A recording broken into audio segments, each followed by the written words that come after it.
Hello my dear students, welcome back to chemistry classes. Class 12th chemistry plus NEET plus JEE के segment में मैं श्रवण कुमार आप सभी बच्चों का एक बार दोबारा से वेलकम करता हूं। बच्चों जो हमारा लास्ट लेक्चर हुआ था वो लेक्चर नंबर 8 था और आज का ये लेक्चर है लेक्चर नंबर 9। तो लास्ट लेक्चर में हम लोगों ने एक नया टॉपिक शुरू किया था और टॉपिक का नाम क्या था? टॉपिक का नाम था, आपके सामने बैकग्राउंड पर लिखा हुआ है, पैकिंग एफिशिएंसी और पैकिंग फ्रैक्शन। पैकिंग एफिशिएंसी क्या होती है? पैकिंग एफिशिएंसी देखिए बच्चों, पैकिंग एफिशिएंसी का मतलब हमने समझाया था आपको, किसी क्रिस्टल के अंदर इस बात की जानकारी या फिर इस बात की कैलकुलेशन पता करने के लिए कि उसके अंदर how much space is vacant and how much space is filled, क्योंकि सभी टाइप के क्रिस्टल में पर यूनिट सेल, एक यूनिट सेल के अंदर नंबर ऑफ एटम्स अलग अलग होते हैं और क्योंकि नंबर ऑफ एटम्स अलग अलग होते हैं तो इसलिए जो फिल्ड स्पेस और वैकेंट स्पेस है उसकी वैल्यू भी अलग अलग आएगी, उसकी परसेंटेज भी अलग अलग आएगी। इतने परसेंट फिल्ड है, इतने परसेंट वैकेंट है। ठीक है, डेफिनेशन हमने पैकिंग एफिशिएंसी की आपको लास्ट लेक्चर में करा दी थी। ठीक है, ये 2 पॉइंट आपको लिखवा दिए थे। आज तो हमें क्या करना है कि न्यूमेरिक वैल्यू फाइंड आउट करनी है 1 बाई 1 तीनों की। ठीक है, चलिए हम लोग अपने लेक्चर की शुरुआत करते हैं बिना देरी किए। और सबसे पहली हेडिंग जो आज के लेक्चर की मैं आपके सामने रखने जा रहा हूँ वो है packing efficiency in simple cubic crystal. जो सिंपल क्यूबिक टाइप का क्रिस्टल है उसके अंदर पैकिंग एफिशिएंसी कितनी होती है वो आपके सामने मैं डिस्कस करने जा रहा हूँ। ठीक है, तो पहली हेडिंग है बच्चों नंबर 1, पैकिंग एफिशिएंसी या फिर packing fraction in simple cubic crystal. ये हमारी आज की हेडिंग है। ठीक है, ये हमारा टॉपिक है। देखिए पैकिंग एफिशिएंसी पता लगाने के लिए फॉर्मूला तो आपको पता ही है इसका। पैकिंग एफिशिएंसी पता लगाने के लिए आपके पास में 2 चीज़ों की नॉलेज होनी चाहिए, एक तो एटम्स का वॉल्यूम और एक क्यूब का वॉल्यूम। देखिए बच्चों, सबसे पहले तो मैं आपके सामने रखना चाहूँगा वॉल्यूम ऑफ एटम्स। एटम्स का वॉल्यूम, एटम्स का वॉल्यूम मान लीजिए VA is equal to, atom एक स्फीयर होता है और सिंपल क्यूबिक में एक ही एटम होता है, तो एक एटम है और हर एटम का वॉल्यूम कितना होता है? स्फीयर के वॉल्यूम के बराबर 4/3 पाई r क्यूब, जहाँ पर r क्या है? r उस एटम की या उस स्फीयर की रेडियस है। ठीक है, इसे आप लोग यहीं पर छोड़ दीजिए। उसके बाद में दूसरे नंबर पर मैं आपके सामने डिस्कस करने जा रहा हूँ बच्चों वॉल्यूम ऑफ क्यूब। जो क्यूब का वॉल्यूम होता है VC is equal to, volume of cube VC is equal to, तो वॉल्यूम ऑफ क्यूब कितना हो जाएगा? उसकी एज का क्यूब। ठीक, अब क्योंकि मुझे तो एक न्यूमेरिक वैल्यू निकालनी है, तो अगर मैं इसे r को चेंज नहीं करता तो r की टर्म में आंसर आ जाएगा, तो मुझे r और a को कैंसिल करना है। तो जो सिंपल क्यूबिक वाला केस है उसमें आपको सबको पता है a इज इक्वल टू क्या होता है? 2r सिंपल क्यूबिक में, तो ये हो जाएगा 2r का होल क्यूब। ये मैंने ऐसे इसलिए किया जिससे कि मेरी r से r कैंसिल हो जाएगा और मेरी एक सिंपल सी न्यूमेरिक वैल्यू आ जाएगी। तो वैल्यू निकालिए, packing efficiency is equal to, अगर मैं वैल्यू पुट करूँ यहाँ पर तो ये तो हो जाएगा 1 × 4/3 पाई r क्यूब और नीचे अपन में आ जाएगा 2r का होल क्यूब, ये आ जाएगा। अब इसे सोल्व करना है फर्दर, तो packing efficiency is equal to आ गया यहाँ से बच्चों कितना? जब इसे सोल्व करेंगे हम लोग, ऊपर 4 बचा, पाई की वैल्यू पुट करी 3.14 और इंटू आर क्यूब जो का तो रखा हमने यहाँ पर, ये 3 नीचे आ जाएगा, 3 इंटू इसे ओपन करेंगे कितना आएगा यहाँ से 8 इंटू आर क्यूब से आर क्यूब कैंसिल हुआ बच्चों यहाँ पर, ठीक है। और भाई 4 से आपने 8 कैंसिल कर दिया, कितना बचा 2 बचा। तो यहाँ पर आप लोग फाइनली जब वैल्यू रखेंगे तो पैकिंग एफिशिएंसी इक्वल टू ऊपर कितना बचा 3.14 अपॉन में बचा 6। तो जब आप लोग इस वैल्यू को सोल्व कर लोगे तो आपका आंसर आएगा 0.52। ये सोल्व करके आया। ये वैल्यू हमें किस बात की इंफॉर्मेशन दे रही है, ये वैल्यू हमें रिजल्ट दे रही है इस बात का, किस बात का रिजल्ट दे रही है कि इन सिंपल क्यूबिक क्रिस्टल अगर मैं कहूँ फिल्ड स्पेस कितना है और उसके साथ में वैकेंट स्पेस कितना है, वैकेंट स्पेस कितना है, तो कितना कितना करोगे आप लोग कैलकुलेट। फील्ड स्पेस तो आया 0.52 या फिर इस परसेंटेज में कितना आ गया 52%। तो वैकेंट स्पेस आ जाएगा 1 में से माइनस कर दो 0.48 या फिर 48%। तो ये फाइनली इसका रिजल्ट है। हर केस में आपको ऐसे ही चीज़ें सोल्व करनी है, हर केस में, ठीक। मतलब वॉल्यूम ऑफ एटम्स आपके सामने फाइंड आउट हो गया, वॉल्यूम ऑफ क्यूब आपके सामने फाइंड आउट हो गया बच्चों। हमने वैल्यू पुट करी, ये भी और ये भी, वैल्यू पुट करते ही इसे सोल्व कर लिया, सोल्व करके आंसर ये आ गया।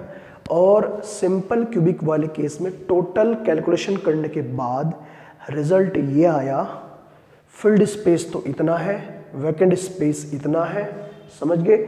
सेम कंडीशन हमें अप्लाई करनी है बीसीसी में, सेम कंडीशन हमें अप्लाई करनी है एफसीसी में। ओके, तो उम्मीद है आप लोग मेरी बात को समझ पा रहे होंगे। ओके स्टूडेंट, जल्दी से इसे नोट कर लीजिएगा, फिर मैं बीसीसी और एफसीसी उन्हें भी दोनों को सोल्व करता हूं फाइनली।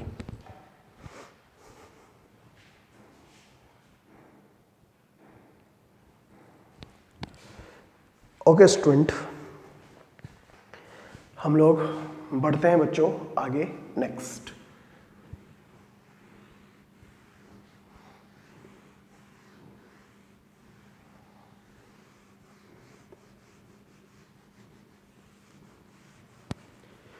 दूसरे नंबर पर जो आता है केस हमारा वो क्या है,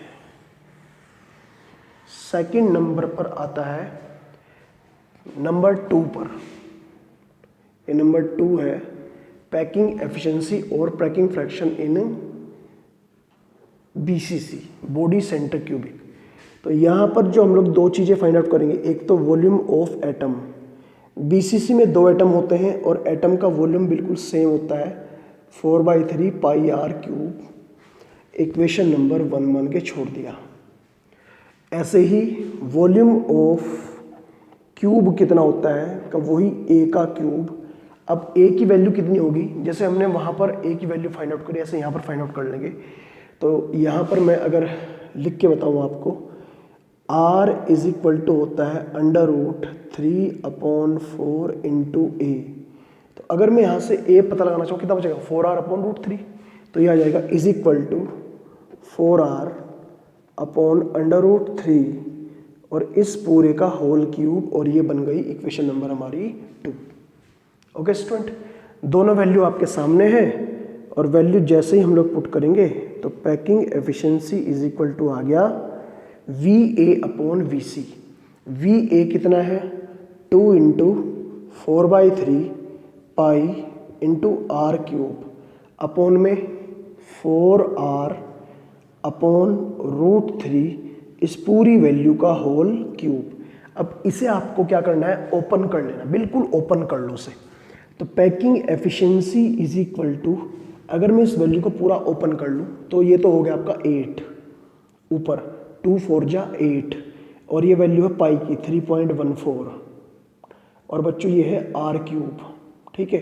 ये 3 नीचे आएगा यहाँ से, इंटू जब इसे ओपन करेंगे तो 4 इंटू 4 इंटू 4 64 आ जाएगा, इंटू आर क्यूब, और अपॉन में क्या बचेगा, अपॉन में बचेगा 3√3। ये वैल्यू यहाँ से सबसे ऊपर जाएगी बच्चों, ये वैल्यू यहाँ से सबसे ऊपर जाएगी यहाँ पर। जब इसे आप लोग सिंप्लीफाई करेंगे तो packing efficiency is equal to कितना आ गया यहाँ से 8 into 3.14 into are cube into 3√3 और √3 की वैल्यू पुट कर सकते हैं 1.73, ठीक है। अपोन में क्या बचा, अपोन में बचा बच्चों 3 इंटू 64 इंटू आर क्यूब। अब जो चीज़ यहाँ पर कैंसिल आउट हो रही है, कैंसिल आउट कर दीजिए, डिवाइड कर दीजिए। जैसे यहाँ पर क्या डिवाइड हो रहा है, 3 से 3 कैंसिल हो रहा है, आर क्यूब से आर क्यूब कैंसिल हो रहा है, 8 से 64 कितना आएगा, नीचे 8 आएगा। तो packing efficiency is equal to यहाँ पर ऊपर वैल्यू बच रही है 3.14 इंटू 1.73 √3 की वैल्यू और अपोन में 8। जब आप लोग इसे सोल्व कर लोगे तो आपका आंसर आएगा 0.68। रिजल्ट अगर आप लोग यहाँ पर लिखना चाहें तो अपने आप भी लिख सकते हैं और भाई मैं भी लिख सकता हूँ। तो फील्ड स्पेस कितना है, फील्ड स्पेस और उसके बाद में वैकेंट स्पेस कितना है। तो फील्ड स्पेस और वैकेंट स्पेस, फील्ड स्पेस 0.68 या फिर 68%, वैकेंट स्पेस कितना है 0.32 और 32%। तो ये आपके सामने फाइनली रिजल्ट है BCC मतलब बॉडी सेंटर क्यूबिक वाले केस में पैकिंग एफिशिएंसी का। उम्मीद है ये टॉपिक आपको अच्छे से समझ में आया होगा, ठीक है। मैं पूरी उम्मीद करता हूँ कि ये टॉपिक आपको अच्छे से समझ में आया होगा। कुछ नहीं करना, इसमें आपको एटम्स का वॉल्यूम निकालना है, क्यूब का वॉल्यूम निकालना है, ठीक है, दोनों को डिवाइड कर देना है, सिंप्लीफाई करना है, बिल्कुल करते हुए आपको फाइनली आंसर निकाल लेना है। और अब मैं चलूँगा बच्चों सेकंड या थर्ड टाइप के क्रिस्टल की तरफ, जिसका नाम होगा FCC। आप लोग वीडियो स्टॉप करके इसे नोट कर सकते हैं बच्चों।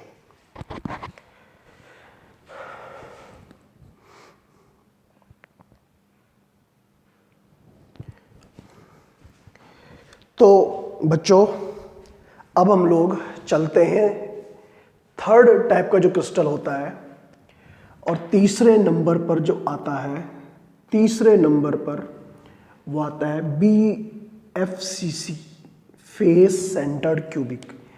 तो इसमें करना क्या है, फेस सेंटर्ड क्यूबिक वाले केस में क्या करना है, देखिए मैं चाह रहा हूं कि ये कैलकुलेशन खुद अपने आप कर ले आप लोग। FCC की जो कैलकुलेशन है उसे आप खुद अपने आप ही सोल्व कर ले।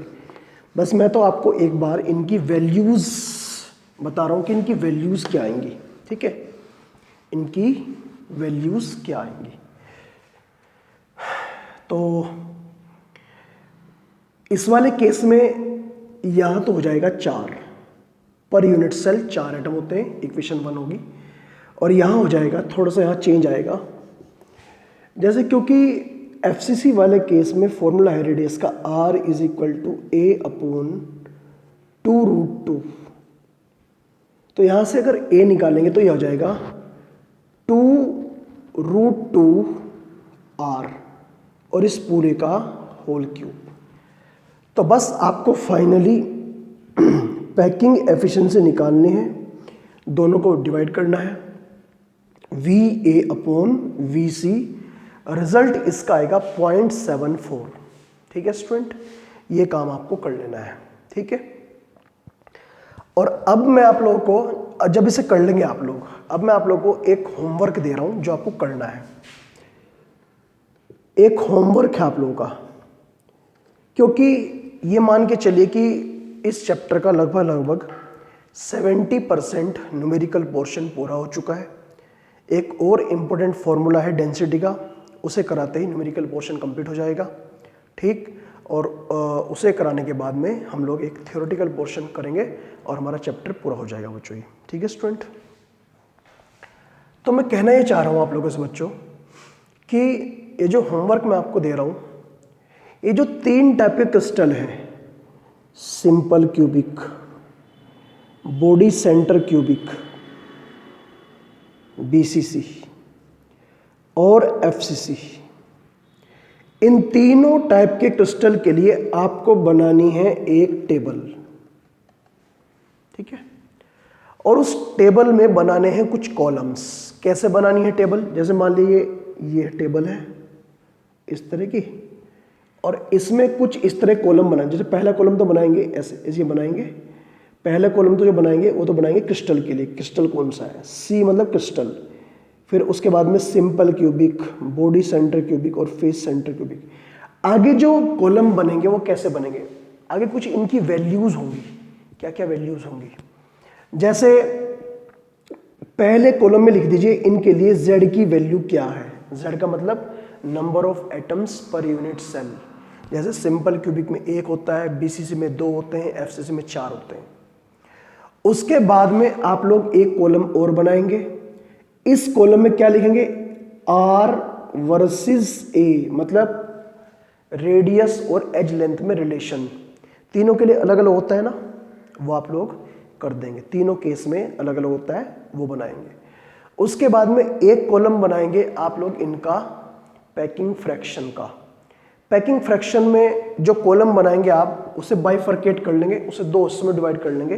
पैकिंग फ्रैक्शन में आप लोग 2 कॉलम बनाएंगे, मतलब एक में लिखेंगे फील्ड स्पेस, एक में लिखेंगे वैकेंट स्पेस, परसेंटेज में भी पॉइंट में भी। तो कुल मिलाकर आपको ये टेबल तैयार करनी है और आपको इस टेबल में बहुत सारी चीज़ें लिखनी है। जैसे z लिखना है, उसके बाद में r वर्सेस a लिखना है, ठीक है। उसके बाद में पैकिंग एफिशिएंसी लिखनी है, मतलब जितना भी डेटा आप लोग कलेक्ट कर सकते हो। मैं फिर रिपीट कर रहा हूँ, आपको ये टॉपिक कंप्लीट करने के बाद पहले इसे पूरा करना है। ये टॉपिक कंप्लीट करने के बाद आपको इन तीनों टाइप के जो क्रिस्टल्स हैं, इन तीनों टाइप के क्रिस्टल के लिए आपको जितना भी डेटा आप कलेक्ट कर सकते हो, चाहे आपको इसके लिए NCERT, हमारे लेक्चर्स या कहीं इधर उधर से भी आपको हेल्प लेनी पड़े, जो हमने आपको नोट्स दे रखे हैं उनकी हेल्प लेनी पड़े, तो आपको अपने हाथ से अपनी कॉपी के अंदर, अपने नोट्स के अंदर ये टेबल बनानी है। ये टेबल बनाने का पर्पज ये है मेरा कि आपको सारे टॉपिक की एक साथ समरी याद हो जाएगी।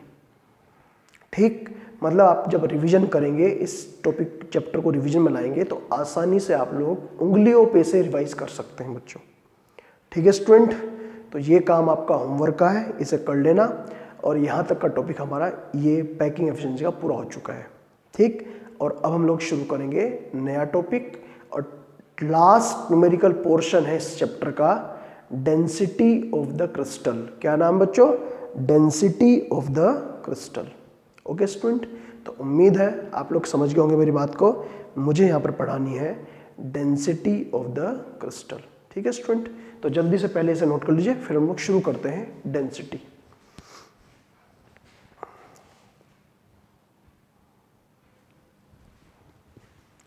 चलिए बच्चों, हम लोग शुरू करते हैं density of the crystal, crystal की डेंसिटी।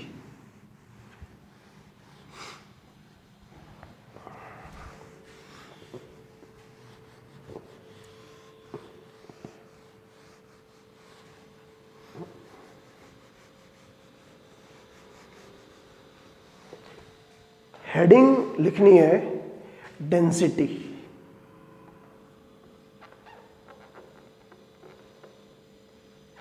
ऑफ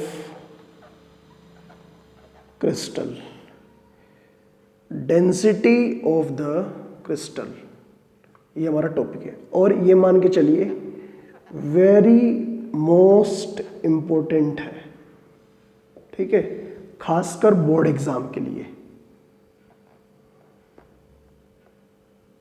बोर्ड के लिए बहुत ज़्यादा इंपॉर्टेंट है। हर साल 2 नंबर में या 3 नंबर में एक क्वेश्चन तो यहाँ से बनता ही बनता है, फिक्स है बिल्कुल, इसमें कोई बदलाव नहीं कर सकता कोई भी। ठीक है, तो चलिए स्टूडेंट शुरू करते हैं डेंसिटी। क्या होती है डेंसिटी?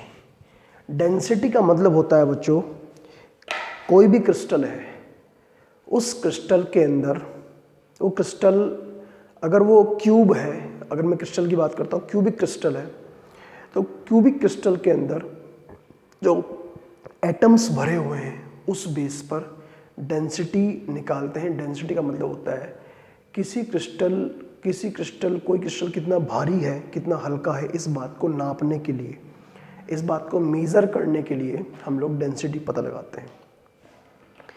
डेंसिटी निकालने का तरीका क्या है? डेंसिटी निकालने का तरीका है, डेंसिटी इज इक्वल टू होता है मास अपॉन वॉल्यूम। ये तो एक टिपिकल फॉर्मूला है, एक सिंपल सा फॉर्मूला है डेंसिटी का, मास अपॉन वॉल्यूम। लेकिन प्रॉब्लम यह है मास किसका। देखिए सबसे पहले मैं यहाँ पर बात कर रहा हूँ मास की। हमें चाहिए मास ऑफ एलिमेंट, जिस एलिमेंट से मिलकर वो क्रिस्टल बना हुआ है। जैसे आयरन का क्रिस्टल, सोडियम का क्रिस्टल, एल्यूमिनियम का क्रिस्टल, कॉपर का क्रिस्टल, सबके अपने अलग अलग होते हैं। मास ऑफ एलिमेंट, और मास ऑफ एलिमेंट हमने मान लिया कैपिटल M, इतने ग्राम पर मोल ये होता है। जैसे सिल्वर का 108 होता है, आयरन का 56 होता है, आयरन का 56 होता है, सिल्वर का 108 होता है। ऐसे ही आपका गोल्ड का कुछ होता है, सबके अपने अलग अलग होते हैं। एल्यूमिनियम का 27 होता है, सबके अपने अलग अलग होते हैं। एटॉमिक मास मान लीजिए आप लोग इसे। लेकिन ये मास हमें निकालना है, ये मास हमें निकालना है ग्राम में, पर मोल में, ग्राम में निकालना है। तो मैं फिर कह रहा हूं दूसरा point, mass of element in gram, केवल ग्राम में निकालना। तो ग्राम में निकालने के लिए करते क्या है, किसी भी एटॉमिक मास को अवोगैड्रो नंबर से डिवाइड कर देते हैं, क्योंकि इसकी वैल्यू पर मोल, ऊपर पर मोल कैंसिल हो जाएगा, ये आ जाए खाली ग्राम में आ जाएगा। ठीक है, ये ग्राम में। अब उस क्रिस्टल के अंदर टोटल कितने एटम है, उन सबका mass, mass of total number of atoms in crystal का, सबके अंदर अलग अलग होते हैं बच्चों। किसी के अंदर 1, किसी के अंदर 2, किसी के अंदर 4 पर यूनिट सेल। तो इसका मतलब हमने जनरली बात कर दी Z into M upon N, इतने ग्राम। ये तो आ गया सभी एटम्स का मास। और दूसरे नंबर पर वॉल्यूम की बात करें, क्योंकि मास अपॉन वॉल्यूम है। तो मास किसका लिया हमने यहां पर, मास तो लिया ऑफ एटम्स या एलिमेंट्स। वॉल्यूम हम लोग लेंगे किसका बच्चों, cube, cube, volume of cube. और ये हम लोग मान के चलते हैं एच का क्यूब, ए का क्यूब। तो हमारे पास दो वैल्यूज आ गई हैं, एक ये और एक ये। ठीक है, तो फाइनली जब भी हम लोग वैल्यू पुट करेंगे तो density is equal to mass, mass तो आया Z into M upon NA, और भाई बच्चों A का क्यूब। फाइनली फॉर्मूला बना D is equal to Z into M upon NA into A का क्यूब। ये बन गया आपका डेंसिटी का फॉर्मूला। इस फॉर्मूले में D तो डेंसिटी है उस क्रिस्टल की, Z क्या है, नंबर ऑफ एटम्स है पर यूनिट सेल, M क्या है, मोलर मास उस एलिमेंट का, एटॉमिक मास जिसे हम लोग बोलते हैं। Na क्या है, अवोगैड्रोस नंबर है जिसकी वैल्यू 6.022 इंटू 10⁻23 फिक्स होती है। और भाई A क्या है, A है एज लेंथ, एज लेंथ। ठीक है, तो ये सारी चीजें हैं डेंसिटी वाले फॉर्मूले में। तो पहले तो आप लोग इस पूरे पोर्शन को बच्चों नोट कर लीजिए, इंपॉर्टेंट है बोर्ड एग्जाम के लिए। और अब मैं आप लोगों के सामने डेंसिटी वाले फॉर्मूले के ऊपर कराऊंगा कुछ इंपॉर्टेंट 5-7 न्यूमेरिकल्स, ठीक है। तो अभी नोट करिए, समझ कर लेकिन ध्यान से, ठीक है। कॉपी करेंगे आप लोग इसे लेकिन ध्यान से, ठीक है। करिए नोट आप लोग इसे।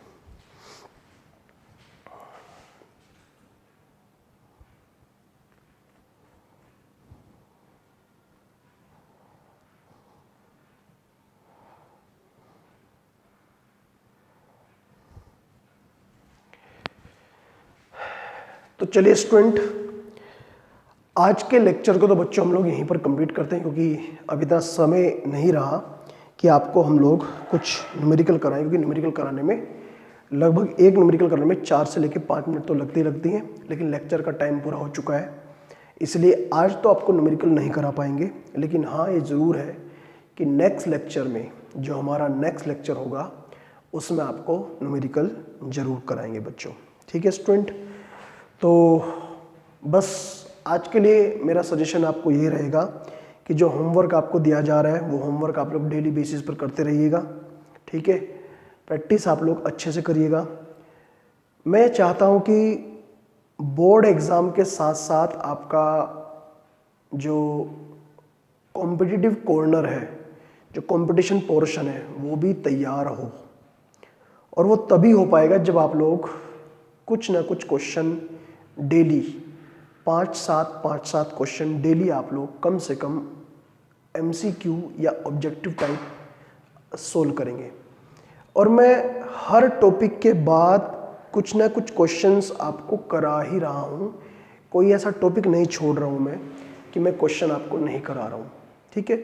और इसीलिए मैंने ग्रुप में आपके नोट्स वाली शीट भी भेज दी है, और प्रीवियस ईयर नीट जेई के जो क्वेश्चंस हैं उसकी भी शीट मैंने आपके ग्रुप में सेंड कर दी है।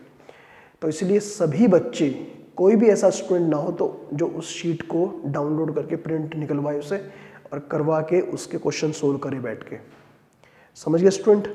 और हाँ, जो भी आपके डाउट्स हैं उन्हें आप लोग पूछिएगा, क्योंकि डाउट हो, जब आप लोग करोगे क्वेश्चन तो डाउट भी निकलेंगे आप लोगों के, ठीक है। ऐसा तो हो ही नहीं सकता कि डाउट ना आपके ना निकले। तो इसीलिए सब बच्चे अपना ध्यान से अपना हेल्थ का भी ध्यान रखेंगे और पढ़ाई का भी ध्यान रखेंगे आप लोग। तो चलिए स्टूडेंट, आज के लेक्चर को तो हम लोग यहीं पर कंप्लीट करते हैं। नेक्स्ट लेक्चर में हम लोग मिलते हैं। नेक्स्ट लेक्चर में इसी टॉपिक के ऊपर हम लोग न्यूमेरिकल की शुरुआत करेंगे। Okay, thank you and all the best.